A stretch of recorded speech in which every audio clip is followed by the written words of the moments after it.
ہاں لیکن اس دن گھبراہٹ میں اس نے جیسکا کہا تھا، برجستہ جواب دیا، تھوک نکلا۔ اچھا، مجھے تو یاد نہیں۔ مجھے یاد ہے، دراصل میں بہت ذہین ہوں۔ بتیسی نکال کے اپنی تعریف کی۔ جیسکا نے منہ بسور کے رخ سیدھا کیا۔ چلیں، کوئی خوبی تو ہے آپ میں۔ بہت خوبیاں ہیں، ملتی رہیں گی تو دھیرے دھیرے سب پتہ چلیں گی، معنی خیز انداز میں آنکھ کا کونا دبا کے کہا۔ اس کی اس حرکت پر جیسکا تو جیسے بھڑک اٹھی۔ گاڑی روکو، سختی سے کہا۔ کیا ہوا؟ سٹپٹا کے اس کے سرخ ہوتے چہرے کو دیکھا۔ میں نے کہا گاڑی روکو۔ ارے بھائی ہوا کیا ہے؟ ڈرتے ڈرتے حیرت سے پوچھا تو وہ خون خوار چڑیلوں کی طرح گھور رہی تھی۔ لڑکے سب کے سب ایک جیسے ہوتے ہیں، نک سے بچا کے اب اپنے جال میں پھنسا رہے ہو۔ دیکھو غلط سمجھ رہی ہو تم، مجھے اس گھٹیا نک سے مت ملاؤ۔ سب سمجھتی ہوں میں، گاڑی روکو فوراً۔ جیسکا نے سختی سے ڈیش بورڈ پہ ہاتھ مارا۔ نہیں، یہاں بہت سنسان ہے، میں گھر پہ ہی اتاروں گا۔ جیسکا کے اچانک غصے کو دیکھ کے ایک لمحے کے لیے وہ گڑبڑا گیا، پھر فوراً سنبھل کے انکار کیا۔ وہ دانت پیستے ہوئے سیدھی ہوئی اور سینے پہ ہاتھ باندھے کھڑکی سے باہر دیکھنے لگی۔ دران، تیرے چکر میں عزت کا فالودہ بن رہا ہے، دانت پیستے ہوئے سوچا اور سر جھٹک کے گاڑی کی رفتار بڑھا دی۔ روز کے معمول کے مطابق کانوں میں پڑتی تلاوت کی آواز پہ اس نے دھیرے سے آنکھیں کھولیں۔ وہی پلنگ، وہی در و دیوار جسے وہ مسلسل پچھلے 5 دنوں سے ہر صبح آنکھ کھلنے پہ دیکھتا تھا۔ اسے لاہور میں اور اس گھر میں آج 5واں دن تھا۔ سر کی چوٹ جلدی ٹھیک ہو گئی تھی لیکن ٹانگ کی چوٹ میں تکلیف زیادہ تھی۔ بڑے میاں جن کا نام احمد بیگ تھا، وہ نہایت پرخلوص، شائستہ مزاج اور نیک انسان تھے، جن کی شفقت نے 5 دن کے اندر ہی دران کی سوچ بدل کے رکھ دی تھی۔ وہ جو بچپن سے مولوی طبقے سے متنفر تھا، احمد صاحب کی شخصیت نے اس کی نفرت کو محبت میں بدل دیا تھا۔ ہر جگہ، ہر شعبے سے تعلق رکھنے والے لوگ اچھے اور برے ہوتے ہیں، لیکن بعض اوقات وہ شعبہ اتنا حساس ہوتا ہے کہ اس میں موجود چند برے لوگ چند ذہنوں پر غلط چھاپ چھوڑ دیتے ہیں۔ ایسا ہی کچھ اس کے ساتھ ہوا تھا۔ بڑے میاں روز صبح 6 بجے سے 7 بجے تک برآمدے میں بیٹھ کے تلاوت کرتے تھے اور اس کی آنکھ پہلی آیات پر ہی کھل جاتی تھی۔ ہر بار کی طرح جسم کے رونگٹے کھڑے ہونے لگتے اور دل کو ایک انجانا سا سکون ملنے لگتا۔ وہ آہستگی سے پلنگ پہ اٹھ بیٹھا، کمبل ہٹا کے زخمی ٹانگ باہر نکالی۔ زخم بہت حد تک سوکھ چکا تھا۔ پلنگ کے نیچے پڑی چپل کو پاؤں میں پھنسا کے چھوٹے چھوٹے قدم اٹھاتا کمرے کے دروازے تک آیا۔ احمد صاحب جو محو تلاوت تھے، کسی کے پاس آ کے کھڑے ہونے کے احساس سے آیات کے اختتام پر موندی پلکیں کھولیں۔ دران دروازے کے پٹ پہ ہاتھ رکھے کھڑا تھا۔ ارے واہ واہ، ماشاء اللہ، ادھر آؤ۔ دران کو یوں آج باہر دیکھ کر وہ پرجوش ہوئے۔ بشاشت سے مسکراتے سامنے لگی کرسی کی طرف اشارہ کیا۔ درد کیسی ہے؟ جی، کافی بہتر، دران نے سنجیدگی سے جواب دیا اور کرسی پہ براجمان ہوا۔ وہ خوشی سے چمکتی آنکھوں کے ساتھ اسے دیکھ رہے تھے۔ بہت خوب، بہت خوب، چلو چائے بناتا ہوں تمہارے لیے۔ کرسی کے بازوؤں پہ وزن دیے وہ اپنی جگہ سے اٹھے۔ دران نے سرت سے بازو تانے روکا۔ نہ، نہیں۔ احمد صاحب نے حیرت سے اس کی طرف دیکھا۔ وہ کچھ کہنا چاہ رہا تھا لیکن کچھ جھجک تھی شاید۔ وہ خاموش رہے کیونکہ دران کے منہ سے خود سننا چاہتے تھے۔ میرا مطلب ہے آپ پہلے تلاوت مکمل کریں، دران نے آہستگی سے کہا۔ وہ مسکرائے اور چمکتی آنکھوں کے ساتھ کرسی پر پھر سے بیٹھ گئے۔ مجھے سننی ہے تلاوت، آپ کی آواز بہت خوبصورت ہے۔ دران نے بات مکمل کی اور جھکا سر اٹھا کے ان کی آنکھوں میں دیکھا۔ پر نور سا چہرہ اور دل کو طمانینت بخشتی مسکراہٹ۔ وہ بہت پروقار شخصیت کے مالک تھے۔ ارے نہیں بیٹا، میری آواز کا کوئی کمال نہیں ہے، اللہ کا کلام خوبصورت ہے، اسے کوئی بھی دل سے ادا کرے ایسے ہی لگے گا کہ اس کی آواز خوبصورت ہے۔ نہیں، میں نے آج سے پہلے اتنی سحر انگیز تلاوت نہیں سنی۔ دران نے نگاہیں ان کی آنکھوں میں گاڑتے ہوئے وثوق سے تعریف کی۔ وہ خاموشی سے دران کو گہری نظروں سے دیکھ رہے تھے۔ چند لمحے کی خاموشی کے بعد ان کی آواز گونجی۔ سیکھنا چاہتے ہو؟ بہت گہری مسکراہٹ تھی۔ دران اپنی جگہ پہ ساکن ہو چکا تھا۔ وہ سوال پوچھ رہے تھے اور اس کے ذہن میں کتنی ہی آوازوں کی بازگشت گونجنے لگی تھی۔ وہ منتظر نگاہیں جمائے بیٹھے تھے۔ دران نے اس بات میں سر ہلا دیا۔ دن کو الوداع کہتی ایک اور شام بیورلی ہلز میں سائے پھیلا رہی تھی۔ پہاڑوں کی اوٹ میں چھپ کے غروب ہونے سے پہلے نارنجی سورج اپنی ترچھی کرنوں سے آس پاس کے آسمان کو رنگ رہا تھا۔ دران ولاس کے اس کمرے کی یہ دیوار جو شیشے کی بنی تھی، سفید برآمدے اور نیلے پانی والے سوئمنگ پول سے آگے، اس سارے منظر کو واضح کرتی ہوئی کسی سینری کا منظر پیش کر رہی تھی۔ کمرے کے وسط میں لگے بیڈ پر وہ گھٹنوں سے ذرا اوپر تک ہلکے نیلے رنگ کے کمفرٹر کو اوڑھے بیڈ کراؤن سے ٹیک لگائے ہوئے تھی۔ گود میں دھری کتاب پہ نظریں جھکی تھیں۔ دونوں اطراف کے گال کی ابھری ہڈیاں اور چہرے کی پیلاہٹ بیماری کے بعد کی کمزوری کی عکاس تھی۔ آنکھیں کھولتی تو یوں لگتا چہرے پہ اب یہ بڑی بڑی آنکھیں ہیں صرف۔ یہ سیاہ گاؤن نما فراک تھا جس پہ سرخ پھول بنے ہوئے تھے، جس کے اوپر وہ سرخ شال کو بڑے سلیقے سے کندھوں پہ ڈال کر لپیٹے ہوئے تھی۔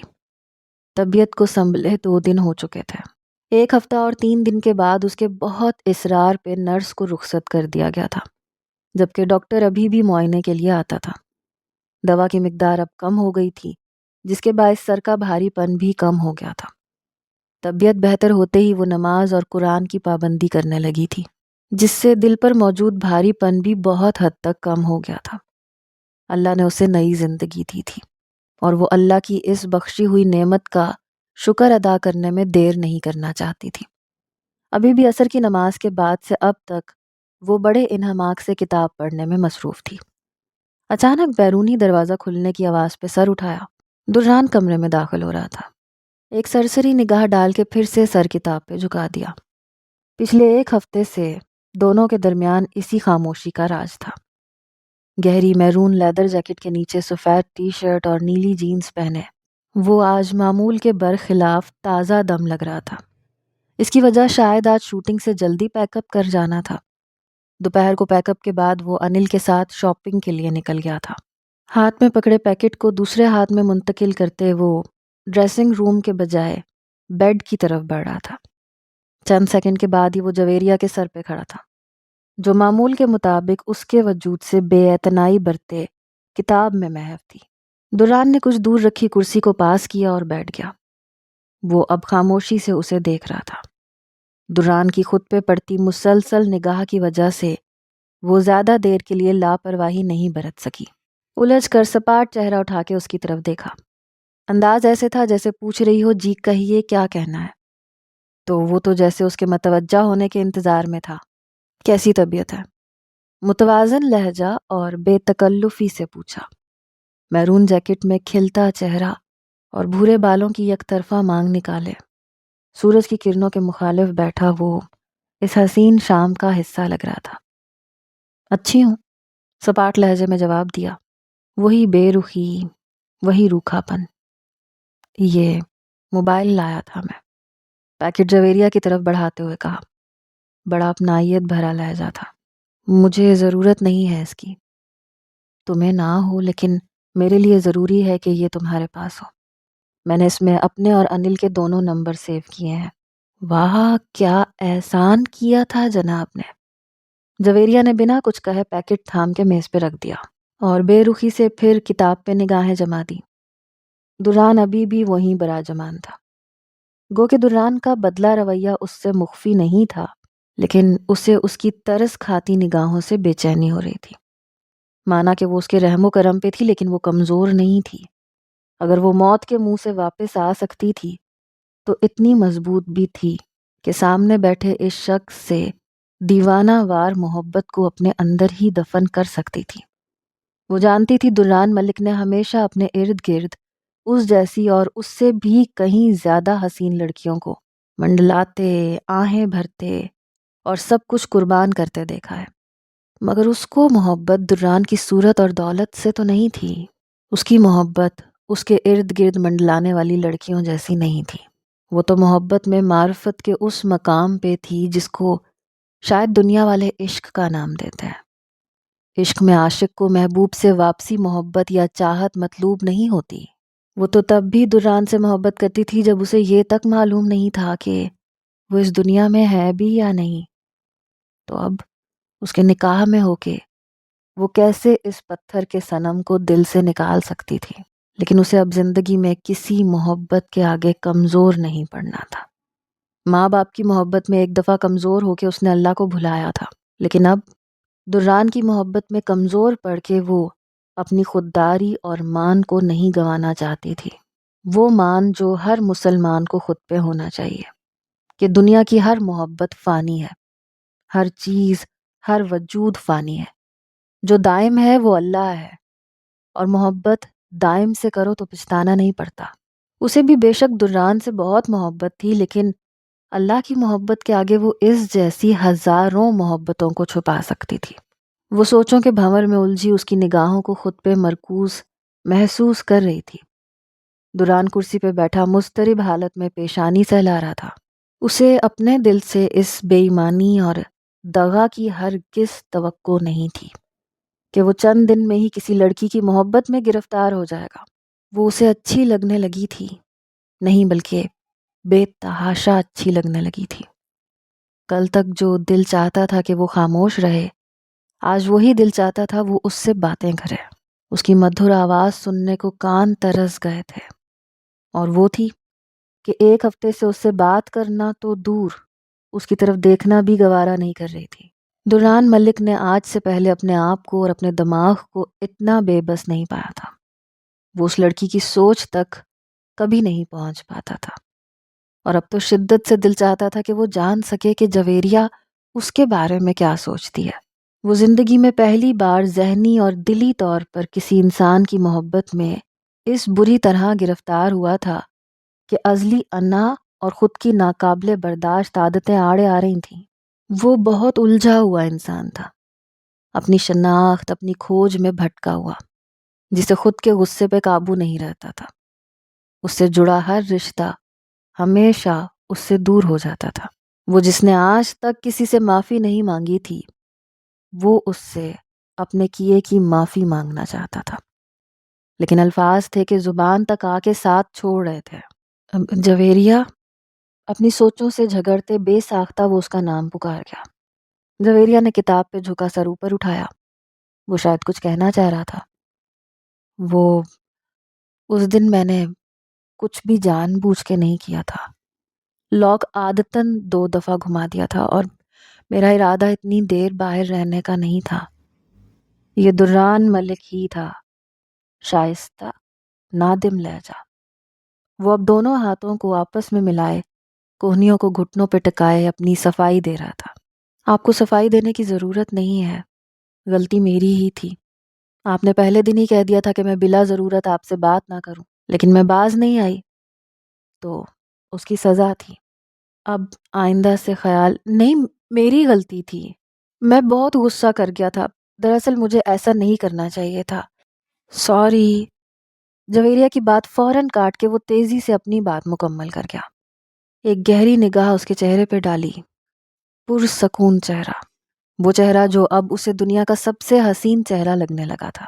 وہ گھر میں ہوتا یا شوٹنگ میں، ہر پل وہ اس کی نظروں کے آگے گھومتا رہتا تھا۔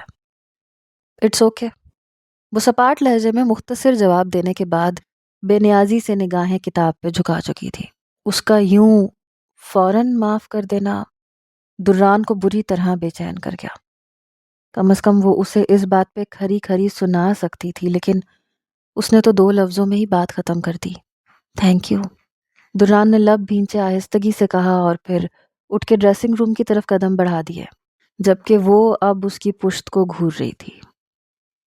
صبح کے 11 بجے، ناشتے کے فوراً بعد، درانگ ولاس کے سٹنگ روم میں اس وقت 3 نفوس موجود تھے، روبی، اسفند ملک اور برہان۔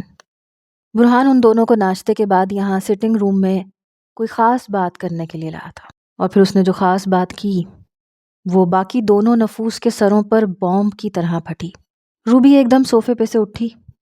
وہ 1 سال سے چھپ کر کسی مارلین نامی ماڈل کو ڈیٹ کر رہا تھا، اور اب اس سے شادی کرنے کی نہ صرف خواہش ظاہر کر رہا تھا بلکہ بتا رہا تھا کہ وہ شادی کرنے جا رہا ہے۔ تمہارا دماغ ٹھیک ہے کیا؟ پتہ بھی ہے کیا کہہ رہے ہو؟ اب ایسی بھی کیا انوکھی بات کر دی میں نے؟ برہان نے کندھے اچکائے۔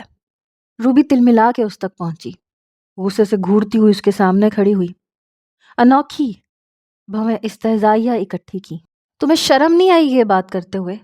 جبکہ تم جانتے ہو سبرینا تمہارے ساتھ منسوب ہے، بلکہ ہم تو تم دونوں کی شادی کے لیے اس کے ایگزام ختم ہونے کا انتظار کر رہے ہیں، اور تم ہمیں یہاں کھڑے ہو کے اپنی عاشقی کے قصے سنا رہے ہو۔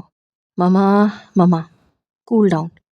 میں نے کب کہا کہ میں سبرینا سے شادی نہیں کروں گا؟ میں اس سے بھی شادی کروں گا، لیکن یہ شادی میرے کریئر کے لیے بہت ضروری ہے۔ مارلین کی وجہ سے مجھے ایک بہت بڑی فلم مل رہی ہے۔ بڑے اعتماد سے وہ ایک کے بعد دوسرا جھوٹ بول رہا تھا۔ سبرینا اس کی بچپن کی محبت تھی جسے وہ کسی صورت نہیں چھوڑ سکتا تھا، لیکن وہ ابھی اس شادی کی اصلی حقیقت سے کسی کو آگاہ نہیں کر سکتا تھا۔ دوسری شادی۔ برہان، سبرینا تمہاری پسند تھی نہیں، ابھی بھی ہے، لیکن میرا تعلق شوبز سے ہے۔ مجھے اپنے کریئر کو بھی دیکھنا ہے۔ مارلین ایک بہت مشہور ماڈل ہے اور آنے والے دنوں میں ایک کامیاب فلم اسٹار ہوگی۔ میں اگر اس کے ساتھ خبروں میں ان ہو گیا تو سمجھو راتوں رات شہرت میرے قدموں میں ہوگی۔ وہ پرجوش لہجے میں ہاروے اور بروس کی تیار کردہ کہانی دہرا رہا تھا۔ بکواس بند کرو اپنی۔ تم سمجھتے کیا ہو خود کو، اور کون سی فلم؟ اسفند ملک جو اس وقت سے ضبط کے عالم میں کھڑے تھے، غصے سے روبی کے برابر آ کے کھڑے ہوئے۔ تم آج کل ہو کن ایکٹیویٹیز میں؟ مجھ سے بنا پوچھے اپنا پی اے بدل لیا، سیریز کی شوٹنگ پر تم جا نہیں رہے، اور اب یہ ماڈل؟ کل تک تو ایسی کوئی بات نہیں تھی۔ ہو کیا گیا ہے تمہیں؟ میں اب ٹی وی ایکٹر بن کے نہیں رہنا چاہتا بابا۔ میں نے ایک فلم سائن کی ہے، اور آپ دران کو تو کچھ نہیں کہتے۔ اس نے بھی تو یوں اچانک شادی کر لی اپنی مرضی سے۔ گردن اکڑا کے نخوت سے منہ پھیرتے ہوئے کہا۔ اب کی بار اسفند ملک کی پیشانی پر حیرت کے شکن نمودار ہوئے تھے۔ روبی کا تو منہ کھل گیا تھا۔ دران ہمارا بیٹا نہیں ہے، سمجھے؟ اس پر ہم کوئی حق نہیں جتا سکتے، لیکن تم ہماری اولاد ہو، اور یہ فلم کی بات پر اسفند ملک کی حیرت ابھی بھی قائم تھی۔ ہاں فلم، اور خبردار اگر آپ دونوں میں سے کسی نے یہ بات دران کو پتہ چلنے دی تو وہ تو ویسے ہی مجھے آگے بڑھتا نہیں دیکھ سکتا۔ ان دونوں کی حیرت پر کوٹ کو ایک جھٹکا دیتا ہوا کہا۔ روبی نے دانت پیسے اور ناک غصے سے بھینچی۔ فلم کرو، جو بھی کرو، لیکن شادی تمہاری صرف سبرینا سے ہی ہوگی۔ میں شادی مارلین سے ہی کروں گا، آپ کو جو کرنا ہے آپ کر لیں۔ وہ ترکی بترکی گردن اکڑا کے جواب دیتا باہر نکل گیا۔ روبی نے فوراً سر کو ایک ہاتھ سے تھام لیا۔ اف، یہ لڑکا، اب میں سونیا کو کیا منہ دکھاؤں گی؟ کچھ نہیں ہوگا، بے فکر رہو۔ بیورلی ہلز میں ایک فلیٹ تک لینے کی حیثیت نہیں ہے اس کی، اور دران اسے سبرینا کو دھوکہ دینے پر درانگ ولاز میں رہنے نہیں دے گا۔ اسفند ملک نے آنکھوں کو چندی کیے بڑے وثوق سے کہا۔ بے فکر رہو، میں کرتا ہوں دران سے بات۔ روبی کے پریشان چہرے کی طرف دیکھتے ہوئے تسلی دی۔ فون چھین اس منحوس سے۔ ایک زوردار دھکا پڑا تھا اور وہ لڑکھڑاتی ہوئی فرش پہ جا گری۔ ناک سے اور منہ سے خون بہہ رہا تھا۔ ہنا کا فون سننے کے بعد وہ کچھ دیر تو گومگو کی کیفیت میں کھڑی کی کھڑی رہ گئی تھی۔ ہنا اسے یہاں سے بھاگنے کے لیے کہہ رہی تھی۔ یہ کوئی شادی نہیں تھی، یہ سودا تھا۔ اس کے ماں باپ کو بھاری رقم دینا، اسے اپنے ساتھ باہر لے جانا، یہ سب عنایت نہیں تھی، یہ بہت بڑی چال تھی جس کے پیچھے ایک گروہ کام کر رہا تھا۔ ایک ایک کر کے اسے ساری بات سمجھ آنے لگی تھی۔ اسے یہاں نہیں رہنا اور بچنے کی راہ فرار یہیں اپنے ملک میں ہی تھی۔ وہ فوراً کپڑوں کی الماری کی طرف لپکی۔ کچھ ہی دیر میں کانپتے وجود کے ساتھ وہ اپنی چیزیں سمیٹ کر بنگلے کے بیرونی گیٹ تک پہنچنے میں کامیاب ہوئی، لیکن بدقسمتی ایسی کہ دروازہ کھولنے کے بعد جیسے ہی وہ گیٹ پھلانگی، گارڈ کی آنکھ اسی لمحے کھل گئی۔ وہ اندھا دھند سڑک پہ بھاگنے لگی۔ ابھی ڈیفینس کی سڑکوں پہ بھاگتے چند منٹ ہی گزرے تھے جب جیپ پہ سوار ان وحشیوں نے اسے ڈھونڈ بھی نکالا۔ وہ 3 آدمی تھے، ایک اس بنگلے اور گروہ کا مالک، ایک گارڈ اور تیسرا لیتاؤ۔ ان لوگوں نے خوب مارنے کے بعد اسے واپس بنگلے کے تہخانے میں لا پٹخا تھا۔ اب جب تک چین نہیں جاتے اسے باقی لڑکیوں سے الگ رکھنا ہے۔ گروہ کے مالک نے غراتے ہوئے اپنے ساتھ کھڑے آدمی کو حکم صادر کیا۔ ایک طرف پریشان حال لیتاؤ خون خوار نگاہوں سے اسے گھور رہا تھا۔ فکر نہ کریں صاحب جی، اس کی ٹانگیں نہ توڑ دیں گے اب اگر بھاگنے کی کوشش بھی کی اس نے۔ ہاں، احتیاط کے ساتھ۔ اب اس کی فلائٹ بھی چینج کرنی پڑے گی، نہیں تو یہ کتیا باقی سب لڑکیوں کو بھی اگل دے گی۔ سر وہ تو کوئی مسئلہ نہیں، ہو جائے گی، لیکن اس کے گھر والے، وہ فلائٹ میں اس سے ملنے کے لیے آئے تو ان کو میں سنبھال لوں گا، کہہ دیں گے کہ ارجنٹ نکلنا پڑا۔ چلو اب یہ سڑے یہیں پہ، کل سارا دن اسے کھانا نہیں دینا۔ وہ خباثت سے مونچھوں کو تاؤ دیتے ہوئے کہہ رہا تھا۔ پاس کھڑے آدمی نے سر اس بات میں ہلایا اور پھر وہ تینوں زینے کی طرف چل دیے۔ سمجھ میں یہ نہیں آ رہا اس کو شک کیسے ہوا ہم پہ؟ سالی منحوس کچھ بتا بھی نہیں رہی۔ وہ تینوں اب تہہ خانے کی سیڑھیاں چڑھتے مہوے گفتگو تھے اور وہ فرش پر لیٹی پیٹ کو تھامے کراہ رہی تھی۔ یہ زندگی میں پہلی ایسی مار تھی جو اس نے کھائی تھی۔ تہہ خانے کا دروازہ بند ہوتے ہی گھپ اندھیرا چھا گیا تھا اور اس وقت وہ اس بات سے انجان تھی کہ یہ اندھیرا اسے کہاں سے کہاں لے جائے گا۔ گہری نیلی بگاٹی اٹلانٹک متوازن رفتار میں بیورلی ہلز کی سڑکوں پہ دوڑ رہی تھی۔ ہمیشہ کی طرح وہ اپنی لاڈلی کی ڈرائیونگ سیٹ سنبھالے ہوئے تھا۔ گرے کوٹ پینٹ میں ملبوس، اسٹیئرنگ پر ہاتھ جمائے، وہ بظاہر انل کی باتیں سن رہا تھا، لیکن دماغ میں کچھ اور ہی چل رہا تھا۔ جویریہ اس سے بات نہیں کر رہی تھی۔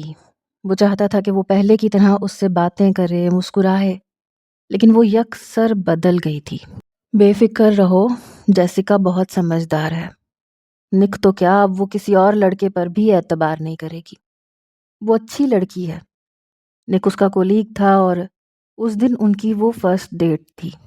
انل سیاہ سوٹ میں ملبوس ہاتھ ہوا میں ہلاتے ہوئے اسے اپنی اور جیسیکا کی ملاقاتوں اور نک کی معلومات کے متعلق بتا رہا تھا۔ ویسے دماغ بہت تیز ہے اس کا بھی۔ شک کر رہی تھی مجھ پہ کہ تم جانتے ہو مجھے پہلے سے۔ ارے میں تو ڈر گیا کہ پکڑ لیا اس نے، کہ ہم ہی ہیں جو ہر مہینے پیسوں کا پیکٹ اس تک پہنچاتے ہیں۔ بات کرتے کرتے وہ دران کی طرف گردن موڑے ہنسا، لیکن اس کی پیشانی پر بل اور اترا ہوا چہرہ دیکھ کر انل کی ہنسی کو فوراً بریک لگی۔ دران کیا ہوا؟ فکر مندی سے پوچھا۔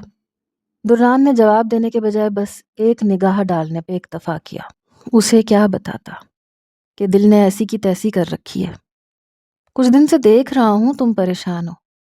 نہیں، سنجیدہ لہجے میں مختصر جواب دے کے جان چھڑائی۔ ہو تو اب مجھ سے تو نہ چھپاؤ، کیا بات ہے؟ تم نے خود ہی تو بتایا تھا کہ جویریہ نے معاف کر دیا ہے، پھر اور کیا بات؟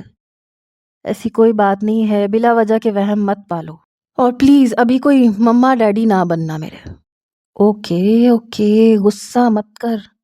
انل نے ہاتھ کھڑا کیے اسے غصہ نہ کرنے کا کہا تو وہ اور بھڑک ہی گیا، کیونکہ وہ زیادہ بولتا نہیں تھا، لیکن اس کی یہ گومگو کیفیت عجیب تھی۔ اچھا، وہ فلم کی شوٹنگ لاسٹ پہ ہے تو بروس کا جویریہ سے سامنا کب کروانا ہے؟ کچھ منٹ کے توقف کے بعد انل نے موضوع بدلتے ہوئے اگلا سوال کیا۔ نہیں کروانا، سپاٹ لہجے میں سامنے نگاہیں جمائے جواب دیا۔ وہ بروس اور جویریہ کا سامنا کروانا چاہتا تھا، جہاں جویریہ اسے اس کے سامنے بتاتی کہ بروس ہی وہ آدمی تھا جس نے اسے زبردستی اس دن کمرے میں بھیجا تھا۔ پھر رنگے ہاتھوں وہ بروس کا گریبان پکڑ لیتا اور خود پہ کی گئی پلاننگ کا منہ توڑ جواب دیتا، کیونکہ فلم ختم ہونے کے بعد ہی وہ یہ سب کرنا چاہتا تھا اور اب فلم اپنے اختتام پر تھی۔ دوران کے جواب پہ انل نے حیرت سے اس کے چہرے کو بغور دیکھا۔ مطلب پہلے تو یہی پلان تھا نا تمہارا کہ… ہاں پہلے تھا، لیکن اب نہیں۔ کیا ضرورت ہے یہ سب کر کے ان لوگوں کو پھر سے جویریہ کی یاد دلانے کی؟ وہ لوگ پرسکون ہو گئے ہیں تو بس ٹھیک ہے سب۔ طمانیت سے سبب بتایا۔ وہ اب جویریہ کو کسی طرح بھی استعمال میں نہیں لانا چاہتا تھا۔ محبت بھی عجیب مرض ہوتا ہے۔ کل تک اسے جویریہ ایک مہرہ لگتی تھی جس پر اگر اس نے احسان کیا تھا تو وہ بھی اس کے کسی کام آنے والی تھی، لیکن آج وہ اسے کسی قیمتی چیز کی طرح سب کی نظروں سے بچا کے رکھنا چاہتا تھا۔ اس کے لیے وہ ہاروے اور بروس کے خلاف اپنے اندر جلتی بدلے کی آگ تک بجھا چکا تھا۔ دران کے جواب پہ انل نے شاکی نگاہوں سے اس کے سراپے کا جائزہ لیا۔ یہ بھی ٹھیک ہے۔ گہری سانس لے کے پرسوچ لہجے میں اس کی بات کی تائید کی، پھر ایک ابرو چڑھائے اس کی طرف دیکھا۔ دران سنجیدگی کے سبھی ریکارڈز توڑے ڈرائیونگ میں مگن تھا۔ اس دن ریسیپشن پہ دران کی جویریہ کے لیے دلچسپی کو اس نے بہت ہلکا لیا تھا، لیکن اب اس کی یہ مجنوؤں جیسی حالت، جویریہ کے لیے یہ فکر اس نے آج سے پہلے کبھی نہیں دیکھی تھی۔ اچھا پھر یہ شادی کب ختم کرنی ہے؟ انل نے گلا کھنکارتے ہوئے معنی خیز لہجے میں سوال کیا۔ دران کی گڑبڑاہٹ مخفی نہیں رہی تھی، لیکن وہ بہت بڑا اداکار تھا۔ فوراً اپنی حالت کو سنبھالا۔ انل نے اپنے سوال کی مزید وضاحت پیش کی۔ تم اسے پبلک کے سامنے لائے ہی نہیں، سب کے سامنے لاؤ، خبروں میں آؤ، پھر ہی اسے چھوڑنا، ڈرامہ نہیں لگے گا۔ اس سب کی بھی ضرورت نہیں ہے، نگاہیں چراتے ہوئے جواب دیا۔ انل نے بمشکل اپنی ہنسی کو لبوں میں دبایا۔ مطلب تم نہیں چھوڑ رہے ہو اسے؟ میں نے ایسے کب کہا؟ برہان اور سبرینا کی شادی ہے نیکسٹ ویک، اس کے بعد سوچتا ہوں کچھ۔ فوراً ماتھے پہ بل ڈالے جواب دیا۔ او ہاں، یہ تو میں بھول ہی گیا تھا۔ ٹھیک ہے، پھر اس کے بعد ڈیورس پیپرز تیار کرواتے ہیں۔ گاڑی کی رفتار اچانک تیز ہوئی تھی۔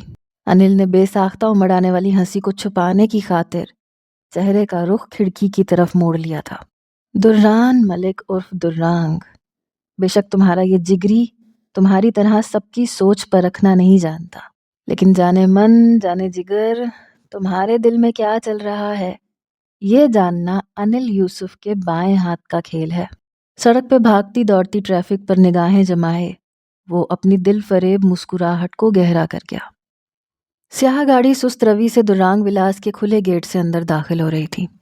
گرے رنگ کے بند گلے والے سویٹر میں ملبوس وہ گاڑی کی پچھلی نشست پہ براجمان تھا۔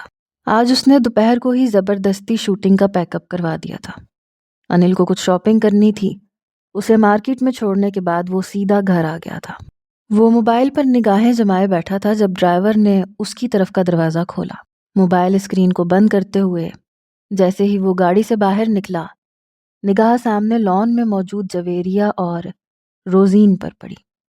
قدم وہیں ٹھٹک کے رکے۔ محترمہ بھورے رنگ کے لمبے کوٹ میں ملبوس، سر پہ اسکارف اوڑھے، مزے سے سوئمنگ پول کے قریب لگی کرسی پہ براجمان روزین کی کسی بات پر مسکرا رہی تھیں۔ جہاں دران کے چہرے کی سختی بڑھی وہیں پیشانی پہ فکر مندی کے بل پڑے۔ فریڈ نے ابھی اسے کمرے سے باہر کے درجہ حرارت میں نکلنے سے منع کیا تھا۔ اس کے دماغ کی جھلی ابھی اتنے زیادہ کم درجہ حرارت کو برداشت نہیں کر سکتی تھی۔ دران سختی سے لب بھینچے تیز تیز قدم اٹھاتا چند سیکنڈ میں ہی اس کی کرسی کے پاس آ کے اس کے سر پہ کھڑا تھا۔ وہ آج یوں اچانک دران کے جلدی آ جانے پہ گھبرا گئی۔ یہاں کیا کر رہی ہو تم؟ کمرے سے باہر کیوں نکلی؟ غصے میں بھرا وہ ایک ہی سانس میں تابڑ توڑ سوال کر گیا۔ پتہ ہے نا باہر کتنی سردی ہے، اونچی آواز میں ڈانٹا۔ جویریہ نے کانپ کے آنکھیں بند کیں لیکن اگلے ہی لمحے چہرہ پر اعتمادی سے اوپر اٹھایا۔ مجھے کمرے میں گھٹن ہو رہی تھی اور گرم کوٹ پہنا تو ہے۔ گھٹن مائی فٹ۔ وہ اب غصے سے روزین کی طرف پلٹا۔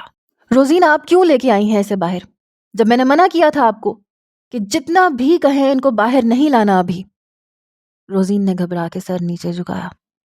اس کا کوئی قصور نہیں ہے، اس پہ غصہ مت کریں، میں خود باہر آئی ہوں، اتنا کیوں چیخ کے تماشا کر رہے ہیں، کچھ نہیں ہوگا مجھے۔ جویریہ نے روزین کی شرمندگی پہ فوراً روب سے وضاحت دی۔ میں تم سے بات نہیں کر رہا۔ دانت پیسے غصیلی نگاہ اس پہ ڈالی جس کی جان اب بہت عزیز تھی۔ اور روزین آپ جب تک فریڈ پرمیشن نہیں دیتا یہ کمرے سے باہر نہیں آنی چاہیے، فوراً اسے کمرے میں لے کے آئیں۔ غصے میں بھاری ہوتی آواز میں ڈانٹ کے کہا اور پھر قدم داخلی دروازے کی طرف بڑھا دیے۔ اچھی دھون سے جیسے میں اور میری ہر سانس نواب کی غلام ہو۔ دران کی پشت کو غصے میں گھورتی وہ روزین کی طرف پلٹی۔ روزین، سو سوری، تمہیں میری وجہ سے۔ میم کوئی بات نہیں، بلکہ مجھے خوشی ہوئی سر کو یوں کسی رشتے کے لیے فکر مند ہوتے دیکھ کے۔ دراصل وہ آپ سے بہت محبت کرتے ہیں۔ روزین نے مبہم سی مسکراہٹ لبوں پہ سجائے کہا۔ ہاں، ناک پھلائے آہستگی سے ہنکارا بھرا۔ چلیں اندر چلتے ہیں، روزین نے ہاتھ کے اشارے سے چلنے کے لیے کہا۔ جب وہ کمرے میں پہنچی تو دران واش روم میں تھا شاید۔ غصے سے اس طرف گھور کے دیکھتی پیر پٹختی بیڈ پہ آئی اور بیٹھ گئی۔ یہاں کے ڈاکٹرز بھی عجیب تھے، 2 ہفتے ہونے کو آئے تھے، ابھی تک اتنی احتیاط۔ وہ تنگ آ گئی تھی۔ غصے سے اس حسین پنجرے پہ نگاہ گھمائی جہاں وہ قید ہو کے رہ گئی تھی۔ اچانک سے ناک میں خارش کا احساس ہوا اور پھر آنکھوں میں پانی اکٹھا ہونے لگا۔ اسے چھینک آ رہی تھی۔ جیسے ہی دران واش روم سے باہر نکلا وہ پورا منہ کھولے ہوئے تھی۔ آچھی!